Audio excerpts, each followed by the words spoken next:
Michigan went out and beat the number 11 team in the country, despite looking moribund for the first 3 weeks of the season. And yet, a lot of you out there are being very undued. We are going to kind of basically tell you why you are mistaken if you are yearning for to go back to what the status quo was prior to Alex Orji becoming the starting quarterback, as well as discuss where things should go from here. We set everything up in the last couple weeks as to why we thought this was the right move. They did basically everything we asked for except for a couple things. Now we move forward because we're not going backwards. We're going forward. Let's talk about it on this episode of Locked On Wolverines.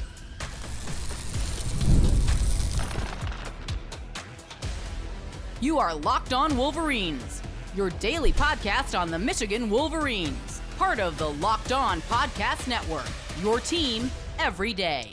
Happy Tuesday. We are back and doing it. Locked On Wolverines podcast, part of the Locked On Podcast Network, where it's your team every day. I am your man on the ground, Isaiah Hole, publisher of Wolverines Wire through USA Today Sports Media Group. We somewhat touched on this on Sunday because I was a little bit alarmed when I finally put head to pillow on Saturday night and also kind of looked through some message board fodder on Sunday afternoon before we recorded the Sunday/Monday episode. And just to see that there were a lot of people that were like not really celebrating the win, but more melting down. Why are we melting down after beating the number 11 team in the country? This was not 2008 against Wisconsin, where it was a happy surprise and a fluke. This was 100% what Michigan is capable of. This was Michigan asserting itself for, yes, only a half and a drive in the trenches. This was 100% what we expected. If you've watched or listened to this show, then you know that this was 100% what we expected when they made this move. This is what we didn't necessarily expect a win because we weren't sure that, and when I say we, I mean me, but I was not sure that they were going to be smart enough to do all of the things. I shouldn't say smart. I didn't think that they were going to not be stubborn and say, okay, we're going to put Alex Orji in as the starting quarterback, but we're still going to try to pass 20 or 30 times. Or that Wink Martindale was going to be like, well, blitzing 50% that's not going to work for anybody, but it might work for us, right? Like I was not sure that they were going to adopt basically everything that I said that they needed to do in terms of game plan. And then they did, and it worked. So it was my surprise on Saturday night around 3 a.m. when I finally put my head to pillow and decided I'm going to go on some of the message boards and see, just see the jubilation that is currently happening for the new era of Michigan football. Nope. It was mostly melting down, which was shocking to me. And people calling for Davis Warren to return, saying that was nice that Alex Orji got the win, but now it's time to go back to Davis Warren. And you just understand that it's baked in that he's going to throw 2 or 3 picks a game. Okay, first off, no coach in America, especially with a quarterback that wasn't exactly throwing, it's revisionist history in your mind if you think like it's acceptable for someone that was doing what Davis Warren was doing to throw 2 or 3 picks. If you're like, okay, this guy's going to throw for 400 yards and 5 touchdowns every game, but you're going to live with an interception or 2. Fine, I can understand that, but lest we forget how things looked in week 1. And I understand you, if you're stat gazing, you're like sitting there saying like, but Davis Warren threw for 200 yards against Texas. Okay, a lot of that was empty. I understand, like Texas was still trying to control that game. Some will tell you that they were that was their third stringers and such. That wasn't really the case. They were still really trying to get after it. However, at that point, it's way too little, way too late, and you were the cause of the problem, not the solution. And for those who say, well, but he didn't throw any interceptions in practice, and that can be taught out of him. You have to keep in mind, in practice, he's not going against live bullets. Who you are in a game is really who you are, okay? It's absolute, like, who you are in practice helps you get into the game. But who you are in a game is who you really are, right? So you have to understand that. John O'Corn looked better in practice than he did in games. Not a lot of you were clamoring for John O'Corn past the Michigan State game in 2017. So there is that. I want to remind you as we go along, I don't mean any of this to disparage Davis Warren. It's just we're moving on, and I'm trying to set the record straight. So in week 1, he attempted 25 passes, and he completed 15 for the absolute base level of completion percentage that we were willing to go with a quarterback of like him that's not a run threat. 60%. 118 yards passing, 4.7 yards per attempt. The next week was 204. The next week was 122. This isn't someone who is throwing for all of this talk of like, oh, but he is a passer. He was 18 for 28 in week 3. None of his passes hit the ground. That's true. But he was not showing even anywhere close to a JJ level, McCarthy level, of course. I wouldn't even say he was showing a Cade McNamara level, because he also turned the ball over 3 times with no touchdowns. He wasn't like crossing this 250 mark, and it wasn't like he's really showing this downfield threat. You have to keep in mind, Michigan had in week 1 kind of a similar plan for Davis Warren as it did with Alex Orji, in that most of the passes went horizontal. We talked about that in the immediate aftermath. They were trying to get him comfortable. His first start, first game, really, outside of garbage time. Let's kind of ease him in. And it was mostly horizontal with the occasional downfield throw, which looked nice, to Colston Loveland. The same you can expect, essentially, of Alex Orji. But the game plan is much different, because while he might not be a passer, as Devin Gardner put it on Monday Morning Quarterback, which I watched last night, kudos to my guy DG, he's a thrower, right? So you can figure ways to make that work for Alex Orji. And that's kind of what I asked Sharon Moore about. I asked him first question straight out the gate. I'm like, all right, do we have any questions for Coach Moore? Hands up immediately. Let's go. Number 1, is Orji going to continue being the starting quarterback? Not only did he give a yes when he was kind of pressed on it later in the press conference, is he going to continue to be the starting quarterback? And he was like, yes. So there is no going back. So you can yearn for the past and what might have been in the Davis Warren era, but they are not going back unless Alex Orji just starts to completely fall apart, and then we'll see. But they're going to work in some things. It's going to be an incremental thing, kind of like you saw with Davis Warren. And then the hope is he doesn't turn the ball over. Alex was a lot smarter about that when he got the ball in his hands. The flea flicker, suddenly, hey, that's not working out. Instead of just being like, I'm just going to throw it into double coverage, he took off. There was a couple of those balls that he had. Even the third down, the ill-advised third down, he clearly threw that ball away. That wasn't an errant pass. That was him recognizing read 1 and read 2, which are both on different levels, but in the same direction. Both of those are covered. I'm going to throw it away. That's something we haven't seen from Davis Warren, and that is crucially important if you're a quarterback. So let's continue to talk. Now that we've gotten all of that, I needed to break you down to build you back up. Let's get into what they do next. How does Michigan move forward with this offense? Because I know you're sitting there saying 32 yards passing, that's not going to cut it. That's correct. In a lot of games, maybe not next week, but against Washington, against Illinois, against Indiana of all teams, 32 yards passing is probably not going to cut it. But they have a plan. I don't necessarily know the plan, but here's what I think they should do and what I think they will do. We'll get to that here in just a moment. But before we do, listen, it's 4 p.m. today at this point while I'm recording, literally exactly 4 p.m. And I got like 3 hours of sleep last night. Just couldn't sleep, couldn't fall asleep, couldn't stay asleep. So you have to imagine how exhausted I am in this moment.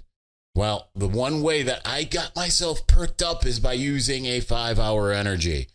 Listen, that's the way you get into the zone. Whatever zone you're looking for, whether it's work, whether it's play, whether it's working out, 5-hour energy shots give you the feeling of alertness and energy that you need to get into the zone. I'm almost frenetic, as you can see. With zero sugar and a convenient portable size, it's the perfect pick-me-up for getting stuff done. The 5-hour energy website has flavors galore like watermelon, tropical burst, grape, berry, and more. There's a flavor for everyone, so try them all. On the site, you even have the option to build your own 12 or 24 pack. You choose the flavors and it is delivered right to your door. So if you go to 5hourenergy.com, that's the number 5hourenergy.com, and get some 5-hour energy product today, you can use my promo code LOCKEDONCFB to receive 20% off of your order. This offer is only valid until September 30th, so that's less than a week from now. On one order, cannot be used with any other promotions, and this code is not good on subscription orders. So go to 5hourenergy.com today, and again, use that promo code LOCKEDONCFB.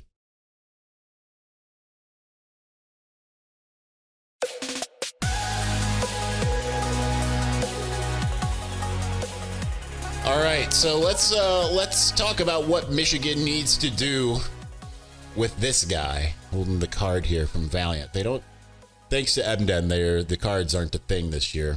So hopefully those come back soon. But what are they going to do with Alex Orji? The first key is getting Colston Loveland back healthy enough to play. We talked about this on Sunday. He's got triple the amount in 3 games. No, almost every other receiver. Tyler Morris played 3 games too, but in the 3 games that he played out of 4, he's still, after 4, triple the amount of receiving yards of any other receiver. He is the only downfield threat. Samaj Morgan is close in receptions, but you have Colston Loveland. You need him, because he's your best receiver. He's your outlet. He's the only person who can get open and has a giant radius and can catch the ball. So that's number 1. You need him. And then after that, it's about getting creative. And I can imagine, and this is maybe more of a want and not necessarily a surety, it's time to get creative, Michigan. Kirk Campbell, I hope you're watching and listening to this. I know you're not, but you should be. Because you need to be sitting there and saying, what do I have at my disposal? And you're going to work in conjunction with Ron Bellamy, because they're still going to run the ball somewhere between 50 to 70% of the time. Now, why do I know that they are going to at least incorporate more pass game? It's because Sharon Moore flat out said, we need to be more balanced. As much as he loves the 32 yards rushing, he knows, like, you're going to get away with that not every week. They got away with it this week. They got away with it against Penn State last year. Some teams just are not going to be able to stop the run. And I know there's a lot of you naysayers out there that are like, well, but they only had explosives and whatever. Okay, so they had them. You can't take, like, well, it's not going to work all the time. Okay, it's not going to work all the time, but it did work last week. No, but if Khalil doesn't, but he did. It's a bunch of ridiculousness when you start getting that what if the things that did work didn't. 2021, Michigan led the all of college football in explosive plays. That's partially why they were able to do what they were able to do, because you had guys like Hassan Haskins and Blake Corum who busted open a bunch of big plays. You're going to be relying on that again, and I would guess now you're going to have Khalil Mullings, who's shown you not only the ability to get those hard-fought yards, to turn 3 yards into 6 or 7, and then you can counterbalance that with Donovan Edwards, who's still your home run hitter. Donovan Edwards is Blake Corum in 2021. People forget Blake Corum was not this guy that was making all these cuts and stuff. He was find the hole and go. That's what Donovan still is. Unfortunately, he's gotten a little tiny bit better the last couple of weeks, actually. That gets lost because either a lack of carries or the fumble that happened this last week. But he's shown a little wiggle.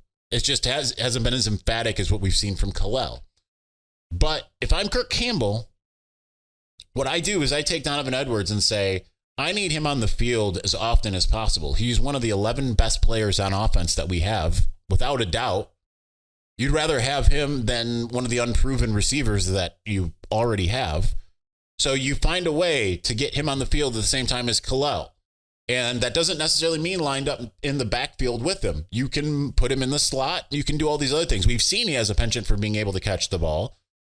If you have forgotten Kirk Campbell, I know you weren't here in Ann Arbor in 2021, but turn on the Maryland tape, man. Set the record for a rookie running back in receiving yards. It might have been the record for any running back receiving yards. I don't remember exactly. With 170 yards against Maryland. Absolutely lit them up. Get him the ball in space. That is the next step. Number one, Colston Loveland. Number two, get Donovan Edwards in space and get the ball in his hands in the passing game. And then utilize your other guys accordingly. We saw some really nice things from Frederick Moore in the last 2 weeks. He needs to be more of a focal point because of all this talk of Tyler Morris, it just has not come to fruition at this point. So you've got to get some guy that can run. Like maybe that means using more end arounds, even with Tyler Morris, using them with Fred Moore. You just have to be more creative than just simply running into a loaded box all of the time. You've got to do whatever you can to take that pressure off. With that in mind, figure out who your best deep ball threat is and go to them a couple times a game. Find a way. Everyone points out that Alex Orji didn't see Samaj Morgan streaking down the field wide open, and they use that as an indictment. Guess what? That happened under Davis Warren, too. That also happened under J.J. McCarthy. So let's just be honest about that. But you need to hit one of those, I would say, this next week. You have to find a way to hit a deep shot. Because now every team, Minnesota doesn't look like it can stop you regardless, because we saw Minnesota played Iowa last week, who had the exact same game plan and gashed them exactly the same. There's a reason why Caleb Johnson was the number one tailback, the Big Ten, or pretty much anything that I've seen is like build your team from the last week. It's Caleb Johnson's getting the nod, not Khalil Mullings, because he had more yards.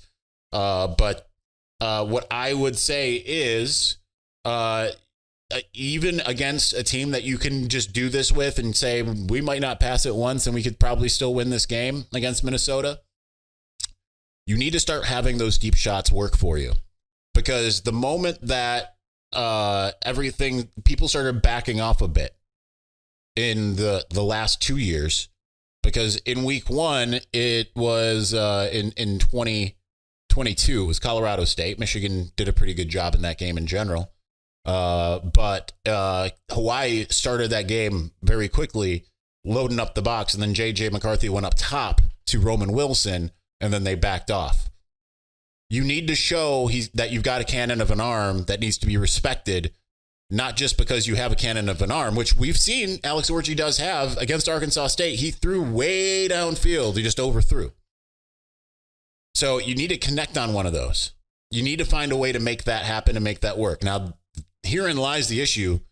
As much better as the offensive line looked, I had been saying preseason it takes about 4 weeks for an offensive line to gel. That the offensive line run, as far as run blocking, night and day difference between week one and against USC. In part, that's because of Alex Orji.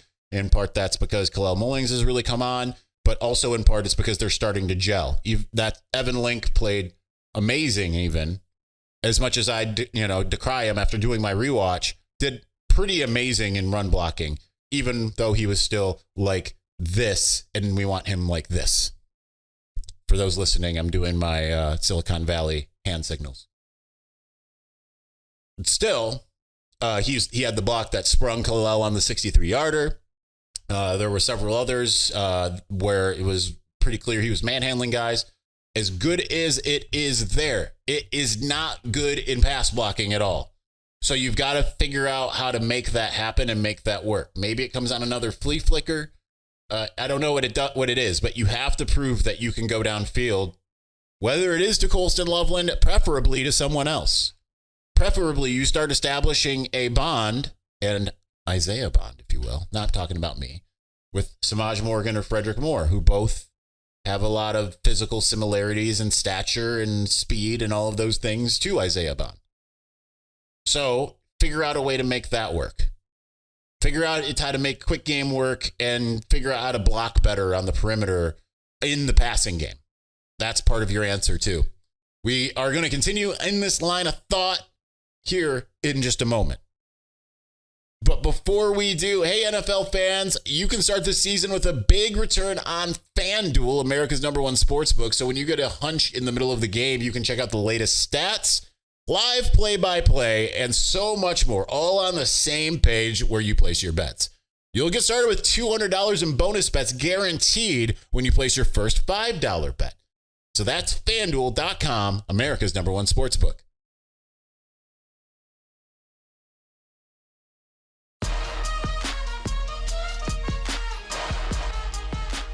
All right, I hope, and I'm hopeful that Michigan is going to listen to me with all this, because they did most of the things that I wanted to see. If you listened to the show last week and you saw that game, you were like the Leonardo DiCaprio gif, just pointing at the TV or pointing at the field, depending on if you're at the game or you are at home, because it was pretty much what we had hoped for on both sides of the ball. Obviously, you need the defense to continue to play as good as it did. Obviously, you need Makari Page to not have the worst game he's had in a Michigan uniform.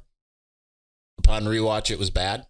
It wasn't like awful all the way across the board, but it was uncharacteristic. I don't agree with those who say that safety is suddenly a problem or anything like that, which I also read on the message boards. That's being reactionary to a guy having a bad game. Okay, like your guys are going to have bad games. It happens to literally everyone. Blake Corum had bad games. JJ McCarthy had bad games. There's no one on the Michigan team last year who didn't at one point have a uncharacteristically bad game. Now, that might be varying in degrees, and it was very noticeable with Makari, but I think that it'll be fine. He has been fine. It will be fine. You need your players on defense who have continued to get better, like Jair Hill, who had a great game, but did not look good in weeks 2 and 3. Looked okay in week 1, but not in weeks 2 or 3. Had a great game against USC. Did not expect that. You need him to continue on. And I would say maybe you sit my favorite guy down, Jayshon Barham, and you say, like, hey, dude, you got to be in the right position or we're just going to play Jimmy Rolder. Like, we understand, like, the defense could be so plus, like, so insane if Jayshon Barham can figure out where to be. I do think he's overcompensating after playing on a bad Maryland defense.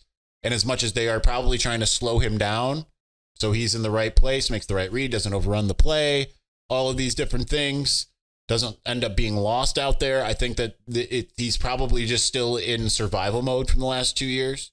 So you got to get him just better. Now you got time to do that, right? Like he might make some mistakes this week. You might make some mistakes the next week. You can probably live with that. But by the time you hit that Illinois game in like 4 weeks, you got to have that button up, man. But that's really kind of it. Everything else defensively, as long as Wink Martindale continues to adapt, overcome, and achieve, you feel good about where the defense is. Really, it was just one game. Things didn't look good in the end of Arkansas State, but that was with guys who generally aren't going to be playing. So that's the future. Didn't look good with some of the guys who are playing now when they were in late in games last year too. So it's just kind of you live and die by that right now. Back to offense. Obviously, like we talked about, finding a receiver, finding ways to hit those downfield threats, getting Colston Loveland back healthy because he's going to be your primary outlet. Like I would venture to guess that just by having a healthy Colston Loveland alone, Alex Orji is going to thrive. But like, when I say thrive, he'll at least have the same like yardage numbers as Davis Warren did, because that's the thing is you're taking the guy who, again, okay, so there was 32. Let me back it up here. There was 32 passing yards last week, right? The guy who had 187 of Davis Warren's 450 50-ish passing yards in 3 games. The guy who had a third of that, basically, not on the field, like the primary outlet, has the most targets in 3 games, 19 compared to Samaj Morgan with 12. 19 targets. You would expect, okay, so he gets 6.3 targets a game. Guess what? That guy is gone. Not there at all. Marlon Klein, not open once when he was targeted by Alex Orji. Colston Loveland was often open, okay? So that will change things drastically. So that's key number 1. Number 2 is getting those, getting the downfield shot. Number 3, actually reverse these. Number 2 is actually getting Donovan Edwards involved in the pass game. Number 3 is being more creative. Number 4 is hitting that downfield shot. I think they can do it. And it's going to be incremental. And even though that's the order of operations for me, at the same time, what they really kind of need to hit that downfield shot first. Well, they need Colston Loveland back first. That's probably first and foremost. That's what's going to help the passing game immediately right now. But what's going to help the run game is hitting that downfield shot. Once you hit that downfield shot and suddenly teams are like, we can't just let that happen. We have to actually respect that. Then that's when the run game will really take off. Because then the advantage of having an Alex Orji is you have to devote all 11. They have to respect the quarterback's legs. Now, if they respect it so much that they just say, we're just gonna play everyone close to the line of scrimmage, make them pay for that. Michigan's going to find a way. They know that. They're going to. It's just the question is, are they going to be smart with a lot of these other things, whether it's just finding different ways to whether utilize the run game in a horizontal fashion, the pass game, and all of that. I have some more confidence than I had at this time last week based off of what we saw against USC. I understand the third quarter and most of the fourth quarter really took the air out of the balloons for a lot of you who were really excited when it really felt like Michigan was just going to absolutely destroy them.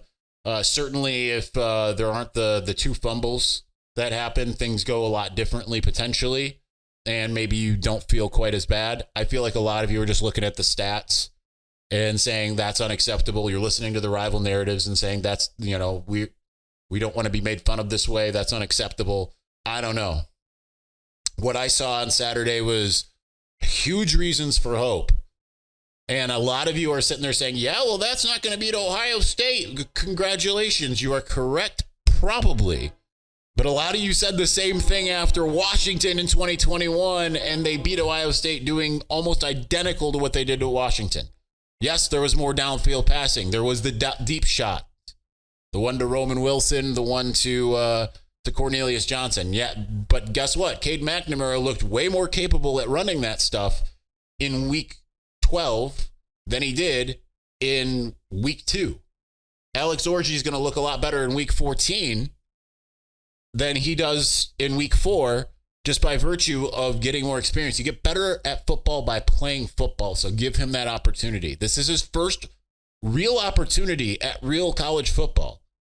And he handled what he was tasked to do, because you have to understand, he was not really tasked to throw downfield. This wasn't like, man, they just kept on calling these things and there was these open receivers and he just wasn't hitting him. They were mostly calling for the short game and then saying, we're going to run the football. That was the game plan. You have to divorce the expectations that you have with what the game plan actually is, right? Oh, he didn't throw for 200 yards. Well, they weren't trying to throw for 200 yards. They were trying to throw basically for 32 yards, and that's what they got. All right, time is running out on the battery, on the camera for the 30-minute limit and all that. So anyway, that's going to do it for us today. We'll be back tomorrow. Thanks for watching. Thank you for listening. We'll talk to you again soon. Peace.